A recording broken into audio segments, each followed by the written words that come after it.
মানত করা এটা ইসলামের দৃষ্টিতে কোনো ভালো জিনিস না, কিন্তু আমরা অনেকেই মানত করি। নবী করিম সাল্লাল্লাহু আলাইহি ওয়াসাল্লাম নিষেধ করেছেন তোমরা মানত করিও না, তবে ফুকাহায়ে কেরাম বলেছেন মানত করা এটা হারাম না, অনুত্তম কাজ, ভালো কাজ না। মানত কি? মানত হলো আল্লাহ আমার অমুক কাজটা হলে আমি তমুক কাজটা করব।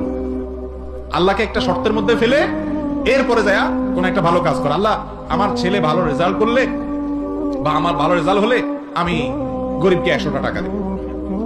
তো আপনি আল্লাহকে শর্তের মধ্যে না ফেলে বরং গরিবকে আগে 100 টাকা দিয়ে দেন, দিয়া দোয়া করেন আল্লাহ আমি 100 টাকা দান করলাম, তুমি আমার পরীক্ষার রেজাল্ট ভালো করে। তো এটা না করে আল্লাহর সাথে মান্নাতটা হলো আপনার, এটাকে বলা যায় পোস্টপেড সিস্টেম। মান্নাতটা হলো কি সিস্টেম ভাই? পোস্টপেড। মোবাইলে আছে না দুই রকম, পোস্টপেড আর একটা কি প্রিপেড। প্রিপেডটা কি? আগে টাকা দিয়ে দিবেন, এরপর আস্তে আস্তে খরচ করবেন। ব্যালেন্স আগে নিবেন, রিচার্জ করবেন, এরপর আস্তে আস্তে কি করবেন? খরচ করবেন। আর পোস্টপেড কোনটা? আগে খরচ করে নিলেন, এরপর কি করলেন? এরপরে আপনি পেমেন্ট করলেন। তো মান্নাতটা হলো পোস্টপেড, অর্থাৎ আল্লাহ আপনি আগে দেন, এরপর আমি কি করব? দিয়ে দিন। নবী করিম সাল্লাল্লাহু আলাইহি ওয়াসাল্লাম বলেছেন ইন্নামা ইউস্তাখরাজু মিনাল বাখিল, মান্নাতের মাধ্যমে বখিল আর কৃপণের সম্পদ শুধু দান করার ব্যবস্থা হয়, এছাড়া আর কোনো লাভ নাই।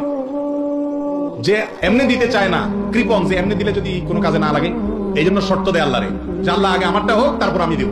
আমি দান করলাম, যদি না হয় তো যদি না হয় তাহলে তো আপনি সব পাবেন, ঠিক না? ঠিক, সব মিস হবে, মিস হবে না। এই জন্য ইমানদারের উচিত হলো মানত না করে ডাইরেক্ট দান করা, ডাইরেক্ট ভালো কাজ করা এবং আল্লাহর কাছে দোয়া করা। তার জন্য ভালো হলে আল্লাহ তাআলা সেই জিনিসটা দান করবেন, ভালো না হলে আল্লাহ তাআলা সেটা দিবেন না, সবর করতে হবে তাকে। এটা হলো ইমানদারের কাজ। তারপরে যদি কেউ মানত করে আর মানতটা যদি বিশুদ্ধ হয়ে যায়, এখন কেউ মানত করার পর পূরণ করতে না পারে, একজনে মানত করছে আল্লাহ আমার যদি অমুক কাজটা হয়ে যায় তাহলে আমি প্রতি মাসে আমার বেতন থেকে এত টাকা আমি গরিবদেরকে দান করব। এখন বেচারা এত টাকা দান করলে আর তার থাকেই না তেমন কিছু, তাহলে এই মানতের কি করবে?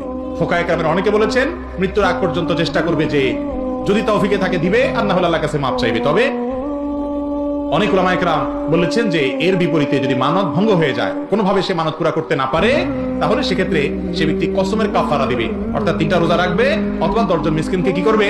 খানা খাওয়াবে। এর মাধ্যমে সে দায়মুক্ত হবে।